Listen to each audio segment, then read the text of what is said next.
Hello बच्चों, welcome to our channel organize knowledge. आज हम डिस्कस करने वाले हैं क्लास 10th की वर्कशीट नंबर 83 जो 8 फरवरी के लिए निर्धारित है। ठीक है बच्चों, तो ये वर्कशीट में बेसिकली आपके केस स्टडी टाइप दो क्वेश्चंस दिए हुए हैं।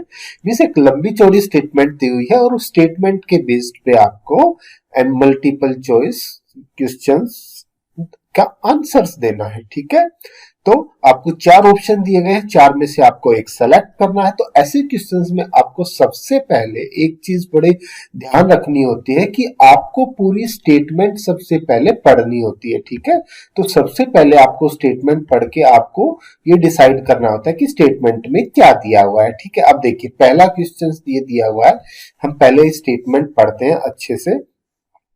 रिया ने 80 रुपए में 3 कापियां और 2 पेन खरीदे। उसके दोस्त सुनील ने कहा कि हर कॉपी की कीमत 25 रुपए हो सकती है। ठीक है, तभी 3 कॉपियों की कीमत 75 रुपए होगी।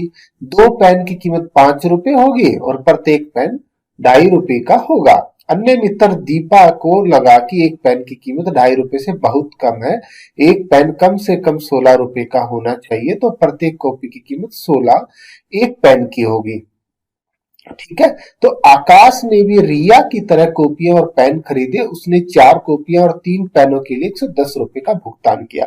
अब देखिए, ऐसे क्वेश्चंस में सबसे पहले आपको दो समीकरण बनाने होते हैं। ठीक है, तो ऐसे क्वेश्चंस में हम मान लेते हैं कि एक कॉपी की कीमत मान ली x रुपीस और एक पेन की कीमत मान ली y रुपए।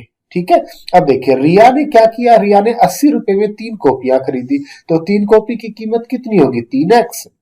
और 2 पेन खरीदे, 2 पेन की कीमत कितनी होगी, 2y। तो ये कितना हो जाएगा, पहला समीकरण क्या हो जाएगा, 3x plus 2y equal to 80। यही दिया हुआ 80 रुपए में 3 कापियां और 2 पेन।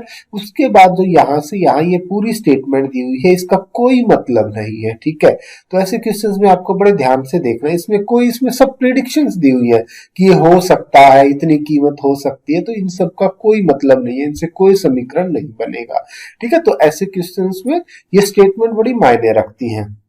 अब लास्ट में क्या दिया हुआ है इसमें देखिए, आकाश ने भी रिया की तरह कापियां और पेन खरीदे। उसने 4 कापियां खरीदे मीन्स 4x और 3 पेन खरीदे 3y। कितने रुपए में खरीदे, 110 रुपए में। ये दूसरा समीकरण बन गया ना।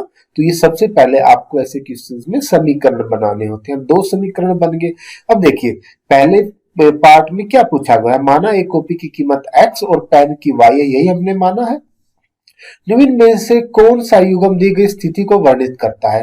मीन्स जो ये 4 ऑप्शंस दिए गए हैं, इनमें से कौन सा ऑप्शन आपका सही है एज पर द क्वेश्चन। देखिए 3x प्लस 2y 80, ये ए नहीं हो सकता, 3x प्लस 2y 80। ठीक है, पहला समीकरण मैच हो गया। दूसरा समीकरण क्या है, 4x plus 3y equal to 110। ठीक है, दूसरा भी मैच हो गया, तो बी इसका राइट आंसर है पहले क्वेश्चन का। अब देखिए क्वेश्चन नंबर 2 में देखिए, इस रैखिक समीकरण युग्म के हल। अब देखिए हल के लिए आपको मालूम है इसका a1 कितना है 3, a2 कितना है 4, b1 कितना है 2, b1 b2 कितना है 3। तो अब यहाँ से आपको समीकरण के लिए ये कंडीशन मालूम है ना, a1 upon a2 is not equal to b1 upon b2। तो इसका मतलब क्या है, इसका इसका मतलब है अद्वितीय हल, मीन्स यूनिक सॉल्यूशन। ठीक है, तो सी इसका ऑप्शन हो गया क्वेश्चन नंबर फर्स्ट के सेकंड पार्ट का। अब एक कॉपी की सही कीमत क्या होगी, मीन्स आपको x निकालना है। ठीक है, तो ये 2 समीकरण दिए हुए, इनको x और y के लिए सोल्व कर लेंगे। तो पहली समीकरण को हम 3 से गुना कर देंगे, दूसरे को 2 से गुना कर देंगे। 6y आपका कैंसिल हो जाएगा, यहां से x आ जाएगा 20, y आ जाएगा 10। अब क्या पूछा गया है, एक कॉपी की सही कीमत पूछी गई। कॉपी मीन्स x की कीमत कितनी है, 20 रुपए है। ठीक है, तो बी इसका आंसर हो गया क्वेश्चन नंबर फर्स्ट के थर्ड पार्ट का। अब फोर्थ में क्या दिया, एक पेन की सही कीमत means pen means y means ₹10, तो इसका ए आंसर हो गया। यदि वे ऐसी 15 कॉपियां और 12 पेन खरीदेंगे। अब आपको एक कॉपी की कीमत पता है, एक पेन की कीमत पता है आपको 10 रुपए, तो 15 कॉपियों की कितनी हो जाएगी, 15 गुना 20। ठीक है, और 12 पेन की कितनी हो जाएगी, 12 गुना 10। इन दोनों को जमा कर देंगे तो कुल कीमत आ जाएगी 15 कॉपियों की और 12 पेन की, आ जाएगी आपकी 420। तो सी इसका राइट आंसर है। ठीक है, अब इसी तरह क्वेश्चन नंबर 2 पढ़ते हैं। पहले इसकी स्टेटमेंट पढ़ेंगे। देखिए स्टेटमेंट में क्या दिया हुआ है आपका, गीता अपनी चाची के साथ अपने भाई की शादी के लिए नए कपड़े खरीदने गई। ठीक है भाई गई, लेकिन इसका कोई मतलब नहीं है हमारे जो हमें चाहिए।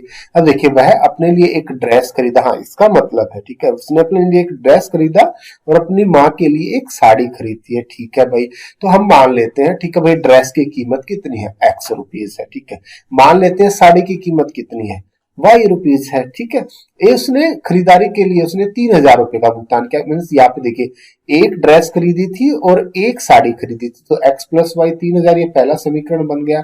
अब दूसरा समीकरण क्या है, देखिए परिवार में सभी को साड़ी और ड्रेस बहुत पसंद आई। ठीक है भैया आई पसंद। अब उसने क्या दिया, उसकी चाची ने भी कुल 12,000 रुपए में समान कीमत, सेम कीमत वाली 2 ड्रेस और 5 साड़ियां खरीदी। 2 ड्रेस मीन्स 2x, 5 साड़ियां मीन्स 5y इक्वल टू 12,000। ये दूसरा समीकरण बन गया, 2 समीकरण बन गए, यही हमको चाहिए थे।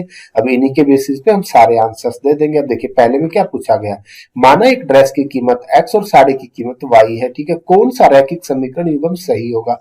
अब देखिए x plus Y 3,000, 2x plus Y 12,000। ठीक है, ए ही आपका सही है, एक आंसर सही है। अब रैखिक समीकरण युग्म के हल क्या होंगे, अब वो इसी तरह आपको a1 मालूम है, इसका 1, a2 मालूम है, इसका 2, इसका b1 मालूम है 1, b2 मालूम है 5, तो वही आपका समीकरण क्या है, आपको एक कंडीशन मालूम है ना, a1 upon a2 is not equal to b1 upon b2, तो इस मीन्स अद्वितीय हल। और यदि अद्वितीय हल होते हैं तो वे क्या करते हैं, वे प्रतिच्छेदी होते हैं, एक दूसरे को कट करते हैं कहीं ना कहीं। ठीक है, तो तीसरे का भी आंसर हो गया। एक ड्रेस की कीमत क्या होगी, मीन्स आपको x और y निकालना है। अब तो इसी तरह इसको पहले इक्वेशन को 2 से गुना कर देंगे तो x से x कैंसिल हो जाएगा, यहाँ से y आ जाएगा आपका 2,000, x आ जाएगा 1,000। तो यहाँ पे क्या पूछा गया, ड्रेस की कीमत, ड्रेस का हमने क्या माना था, x माना था, तो ड्रेस की कीमत कितनी होगी, 1,000 रुपए होगी। साड़ी की कीमत कितनी होगी, y मीन्स 2,000 रुपए होगी। तो कितने आसान क्वेश्चन, तो ऐसे क्वेश्चन में बच्चों ध्यान रखना, आपको पहले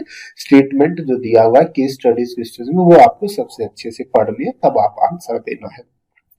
ठीक है, ये हमने सॉल्यूशन डिस्कस किए हैं। यदि आपको कोई भी डाउट है तो आप हमें इस वीडियो में कमेंट करके पूछ सकते हैं, और ये वीडियो अपने फ्रेंड्स के साथ भी शेयर कीजिए ताकि वे भी इस प्रॉब्लम को सोल्व कर पाए। और जिसने हमारा चैनल सब्सक्राइब नहीं किया है, सब्सक्राइब और channel so that we can send this kind of videos to you time to time. So thank you students.